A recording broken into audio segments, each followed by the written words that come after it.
ఇంట్లో కూర నచ్చకపోతే అమ్మ ఆ ఫ్రైడ్ రైస్ చెయ్యి ఈ ఫ్రైడ్ రైస్ చెయ్యి అని చెప్పి అక్షంతలు తినేవాళ్ళు. బద్దకస్తులు కూడా చేసుకునే ఫ్రైడ్ రైస్ అనమాట ఇది. నూనెలో సన్నగా కట్ చేసిన ఆనియన్ ఒకటి, సన్నగా కట్ చేసిన పచ్చిమిర్చి ఒకటి వేసుకొని బాగా ఫ్రై చేసుకోండి. అవి బ్రౌన్ కలర్లోకి వచ్చాక దాంట్లో కొంచెం ఉప్పు, పసుపు, కారం వేసి బాగా కలుపుకోండి. ఇప్పుడు ఆ కలుపుకున్న దాంట్లో ఒక ఎగ్నైతే కొట్టి వేసుకొని బాగా మిక్స్ చేసుకోండి.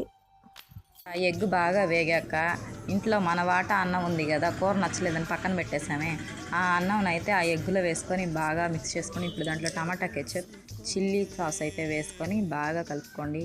ఇప్పుడు దాంట్లో అయితే గరం మసాలా వేసుకొని బాగా మిక్స్ చేసుకొని దాంట్లో అయితే కొంచెం కొత్తిమీర వేసుకొని బాగా కలుపుకోండి. ఇప్పుడైతే నాలాంటి బద్దకస్తులు ఈజీగా చేసుకునే ఎగ్ ఫ్రైడ్ రైస్ రెడీ అయిపోయింది. ఈ టమాటా కెచప్లు నేను కొనలేదండి, బయట ఫ్రైడ్ రైస్లు కొన్నప్పుడు వస్తాయి కదా, వాటిని అయితే దాచిపెట్టుకొని ఇలా వాడేస్తున్నాను అనమాట. సర్లే కానీ పోతా పోతా నా వీడియోకి ఒక లైక్ ఇచ్చేసిపోండి అబ్బా.